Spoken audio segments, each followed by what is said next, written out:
سڵاتان نەبێم کاتتان باش بەرنامە ڕۆماڵی هەفتەتان پێشکەش دەکەم. میوانی ئەم جارێ بەرنامەکەم بەڕێز کاک بۆشار سیوەری بەرپرسی مەکتەبی پەیوەندیەکانی دەرەوەی پارتیە لەسەر کۆمەڵێک تەوەر و بابەت گفتوگۆی لەگەڵا دەکەم. لەوانە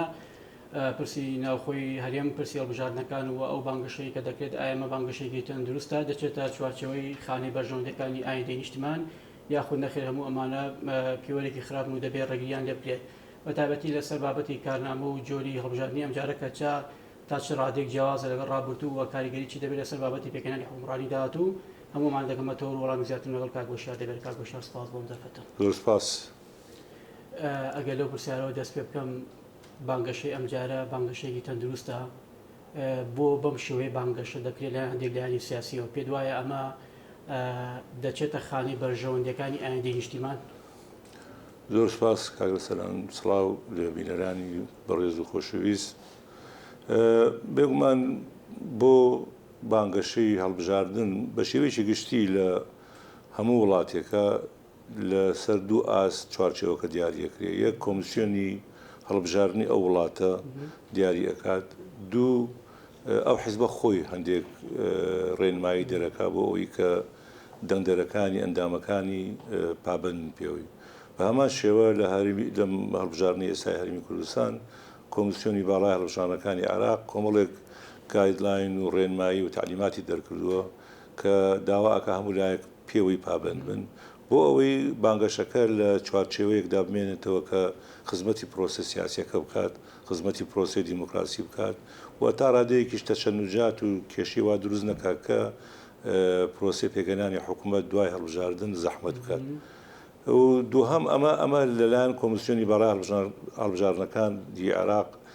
هەیە و بڵاو کراوەتەوە و بینراوە. لەسەر ئاستی حیزبی ژێمە بەڕاستی لە بەرزترین ئاس کە لەسەر زاری جەنابی سەرۆک مەسعود بارزانی لە کاتی دەستپێکی هەڵمەتی هەڵبژاردن لە هەولێر کۆمەڵێک ڕێنماییدا بە ئێمە کۆمەڵی ڕێنماییدا بە دەنگدەران کە لەو چوارچێوەی دەرنەچن، هێواش بن، لەسەرخۆ بن، بەرامبەرەکانتان ڕاتان نەکێشن بۆ ئەوەی قسەی خراپ بکەن، بۆ ئەوەی مهاتەرات بکەن، بۆ ئەوەی کە لە چوارچێوە دیموکراسیەکە و لە چوارچێوە ئاشتیەکە لە چوارچێوە ئاساییەکە دەربچێت. تا ڕادێکی زۆر ئەتوانم بڵێم پارتی بەتایبەتی لە ئاستە باڵاکاندا پابند بووە بە ڕێنمایی و تعلیماتەکانی جەنابی سەرۆک و ئەوە نابینم خوڕوقاتێکی وا کرابێت. بەداخەوە لە بەرامبەر ئێمە ئەو لایەنانی کە منافیسی سیاسی ئێمن و بەشێکن لە پرۆسەی هەڵبژاردن هەندێک جار ئەو خوڕوقاتانە ئەبینین بەتایبەتی لە لایەنێکێتی نیشتیمانی کوردستانەوە. خوڕوقاتانە بۆ ئەگەر بانگەشێکی تەندروست بێ و وا کۆمیسیۆن چوارچێوەی ئیتاری بۆ کێشا بێت بۆ ئیجراعاتی کۆمیسیۆن نابینێت. بەداخەوە هەندێک جار پابند نین، هەندێک لایەن پابند نین بە ڕێنمایەکانی کۆمیسیۆن و چەندین جاریش تەوانەمە تۆمار کراوە. بۆ نمونە وەکو پارتی دیموکراتی کوردستان هەر خوڕوقاتێک لە لایەن بەرامبەرەکەمانەوە جا چێکێتی بێ یا لایەنەکانی تر بێ کرابێت بەو میکانیزمێک کە کۆمیسیۆن دایناوە گەیەنراوەتە کۆمیسیۆن و لە هەندێک حاڵتشە بەڕاستی گەیەنراوەتە UN تەنانەت و گەیەنراوەتە ئەو نوێنەرایەتی ئەو دەوڵەتانی کە لە هەرێمی کوردستان تاوەجودیان هەیە. بەهێندەی ئەوەس ئیجراعات هەبوو لە ئێمە نازانین پێدەچێت ئاگدار کرابنەوە. ئەوەی من ئاگدار بن زانیاری مەبێت کە من دایانێکی معنی نیم بەڕاستی بەو مەسەلەیە ڕەنگە دەستگای هەڵبژاردننی پارتی دیموکراتی کوردستان زیاتر سەرپەرشتی ئەوە بکەن، بەڵام لە هەندێک حاڵەتە بڵێ ئەو لایەنێک کە خوڕوقاتی کردووە پێشەرکاری کردووە ئاگدار کراوەتەوە. بەداخەوە لە بەرزترینی ئاستی یەکێتیە ئەو شێوازە بڵێم هەڵمەتە سلبیە ئەبینین لە هەڵبژاردندا، ئەو هەڵبەتە نێگەتیڤە ئەبینین بەرامبەر پارتی بێت چونکە پارتی بە منافیسیەکەی خۆیان نەزانن تەسەورەکەن پارتی بە شێوە پرۆسە دیموکراسیەکە جێگایان پێرێژەکات. بەڵام من ینی تەنانەت لەسەر ئاستی لەسەر زاری جەنابی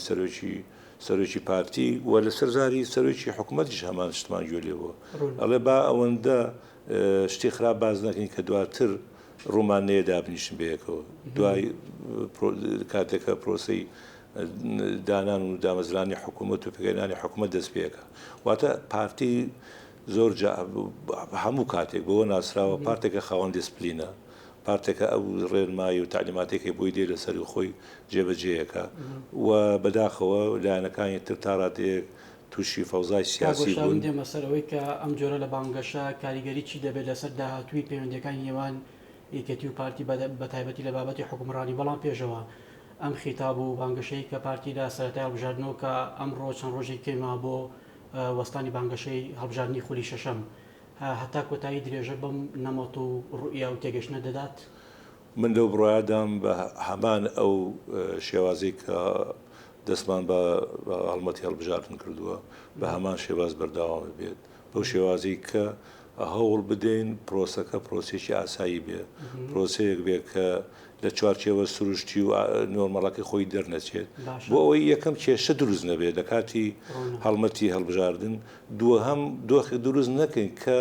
چاوپێکەوتن و بینون و پرۆسی پێگەیاندنی حکوومەت زەحمەت بێت تا ئێستا پارتی پابند بووە تا ڕادێکی زۆر دەتوانم بڵێم ئەم جۆرە لە بانگەشە بە کۆتاییاتنی بانگەشەی هەڵبژاردن کۆتایی دێت یاخود ئەمە کاریگەری خراپی دەبێت لەسەر جۆر و شێوازی پەیوەندەکان بۆ بابەتی پێکەنانی حکوومەت و کۆبوونەوەی هێز و دایانە سیاسیەکان هیوادارم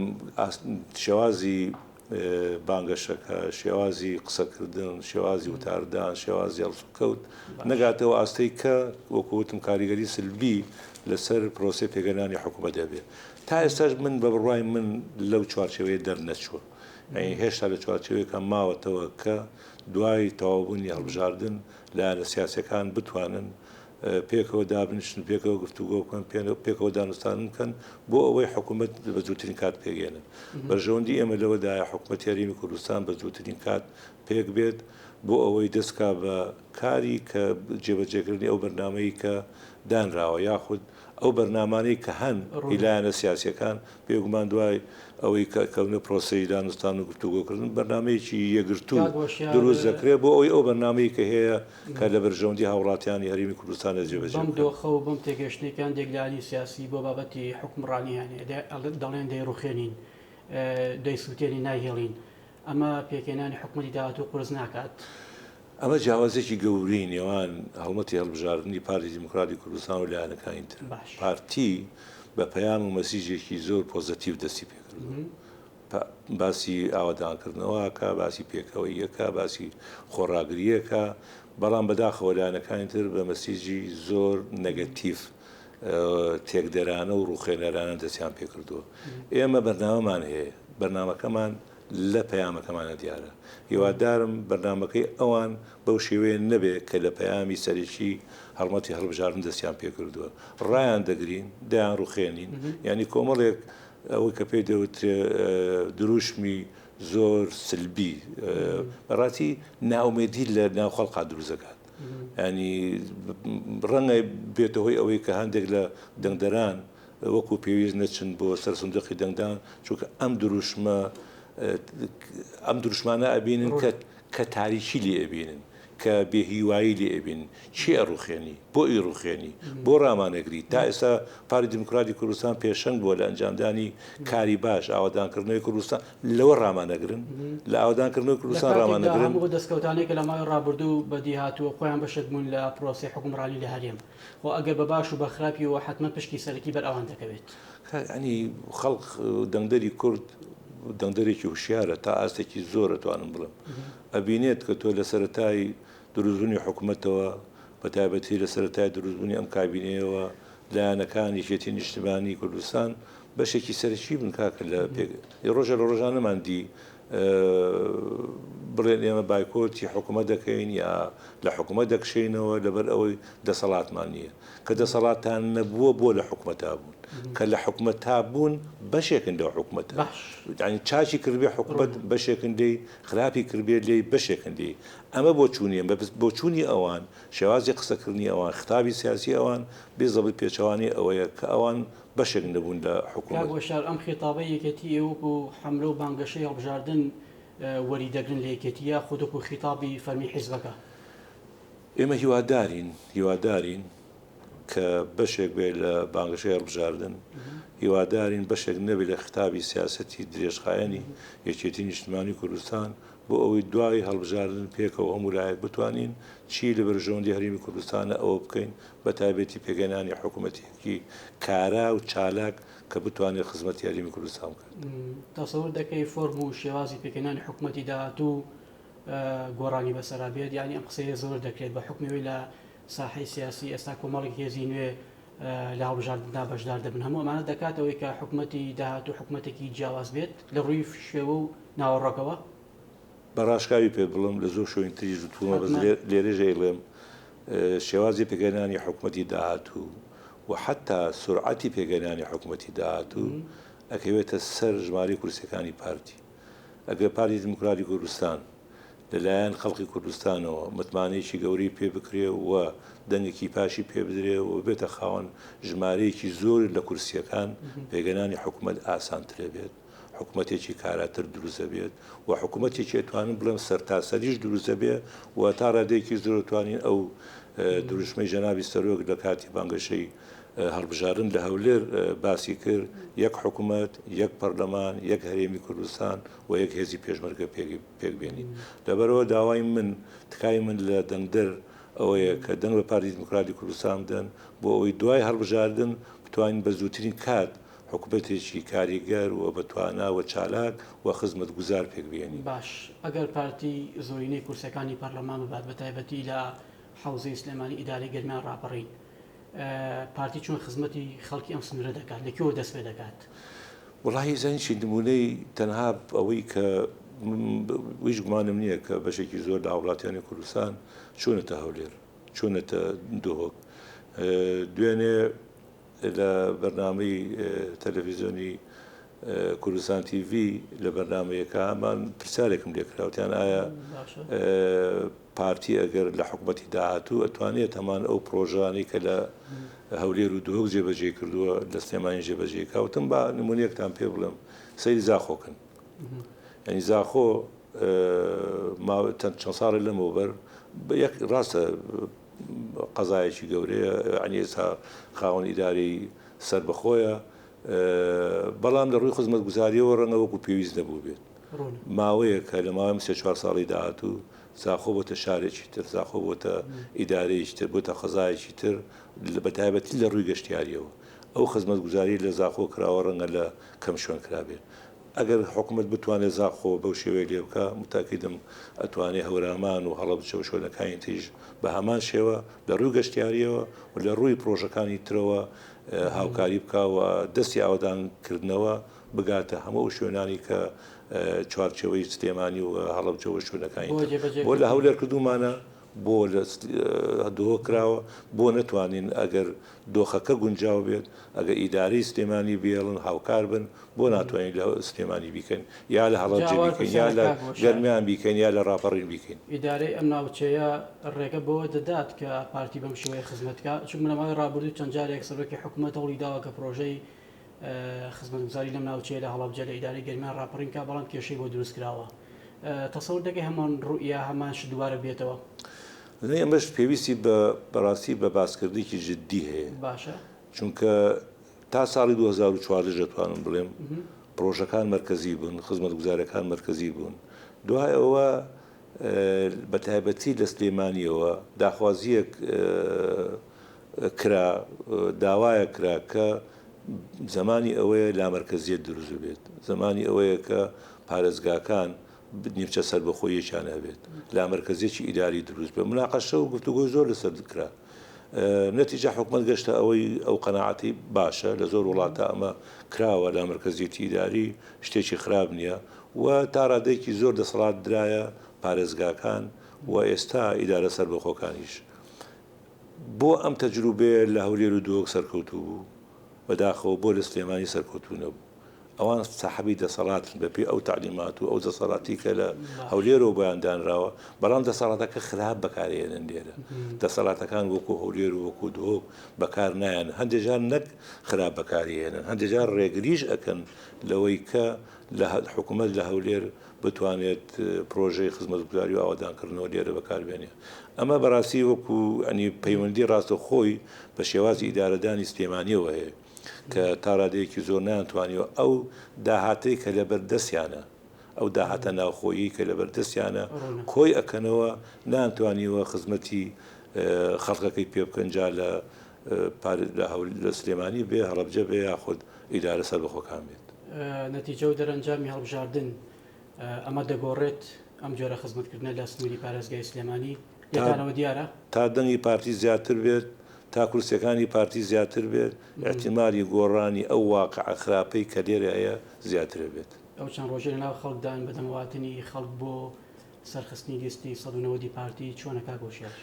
من تەمەن لە هەولێرەژین بەڕاستی من خۆم خەڵقی سلێمانیم بەس وەزیفەکەم لە هەولێرە، کارەکەم لە هەولێرە. پێشەوەی بێم بەشداری بکەم لە هەڵمەتی هەڵبژاردننی پارتی لە ئەم پارێزگایە ڕەنگە ڕێیشی ترم هەبوو بێت، بەڵام ئێستا زۆر گەشتبینترم بەڕاستی کە پارتی دۆخەکەی لە پارێزگای سلێمانی بە تایبەتی کە من لێرە بەشدارم لە هەڵمەتی هەڵبژاردن زۆر باشترە لە ڕەنگە لە 2 هەفتە 3 هەفتە مانگی لەمەوە پێش، و گەشتبینم کە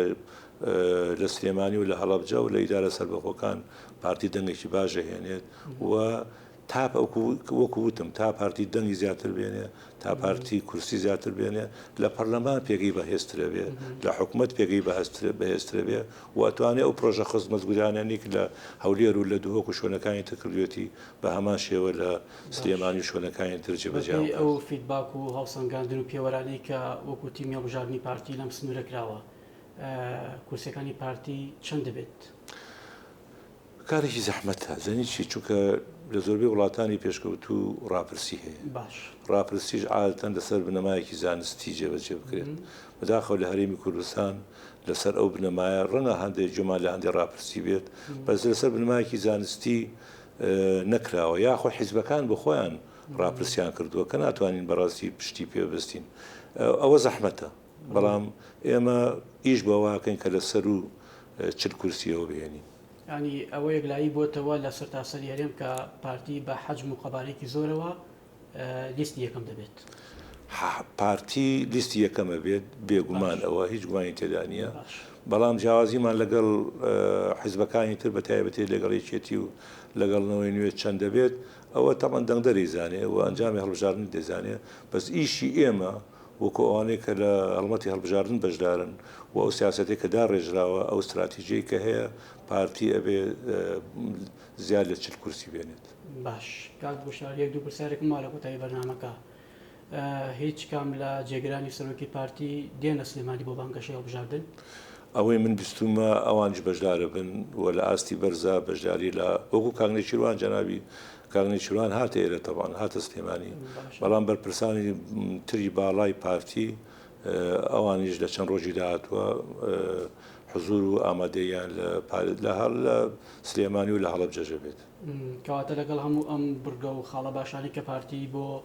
کارنامەی داهاتی حکوومەتێتی، ئەگەر هاوڵاتیەک دەنگ بە پارتی نێت غەدری لە خۆی کردووە یا غەدری لە پارتی کردووە؟ ئێمە ڕێزمان بۆ هەموو هاوڵاتێک هەیە، باش تەنانەوە هاوڵاتێش کە دەنگ بە پارتی نادات ڕێزێکی یەکجار زۆرمان بۆ هەیە، ئەوە خاوەن ڕێی خۆیەتی، بەڵام ڕێی ئێمە ئەوەیە بۆ ئەوەی کە سلێمانی وە شوێنەکانی تر خزمەت بکرێت دەنگ بە پارتی بە، چونکە تەجربەمان هەیە، چونکە بە چاوی خوان بینیویانە هەولێر و دۆهۆک بە چ شێواز و تا چه ئاست و ڕادەیە خزمەت کراوە. هیوادارین کە غەدر لە سلێمانی و لە هەڵەبجە و لە هەردوو ئیدارە سەربەخۆکە نەکەن و دەنگ بە پارتی دیموکراتی کوردستان بدەن، دەنگ بە لیستی 190 بدەن. زۆر سپاس بۆ بەڕێز کاک بۆشار سیوێلی بەرپرسی مەکتەبی پەیوەندیەکانی دەروی پارتی دیموکراتی کوردستان، سپاس بۆ ئەم دەرفەتە دووبارە بەخێر بیت. زۆر سپاس بۆ تۆش کاک سەلام، مەمنون. بینەرانی بەڕێز و خۆشەویست تاوەرێکی دیکۆ بەرنامەیەکی دیکە خواتان لەگەڵ.